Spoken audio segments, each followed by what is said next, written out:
In today's video, I'm going to show you how to create Google Form survey questionnaire. I open Google Chrome on my PC. Now I need to click on this icon, then scroll down, click on Forms. Then I choose blank form. Then here are any I can customize it's my own way.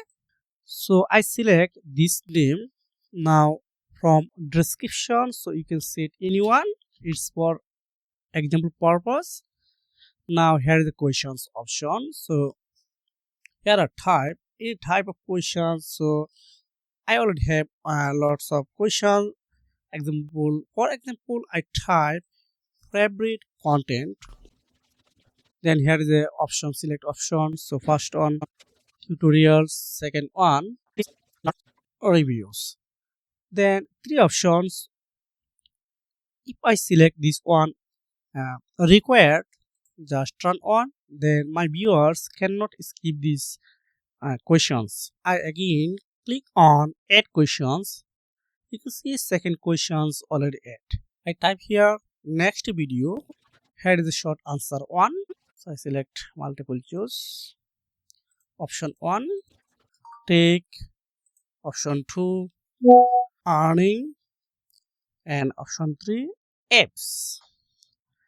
You can see it's I customize my own way, but you can customize your own way. Don't worry, just required. Once you have done your questions, maybe 5, 10, 20, and lots of more than, just click on publish. Then you can see anyone with the link, then publish. Again copy this link, but I recommend you shorten URL, then copy. If I going to another browser, then just paste this URL. You can see here are two questions. If I select take, earning, apps, then this one, and submit one. So this is a method how you can create Google Form questionnaire. Thanks for watching. See you again.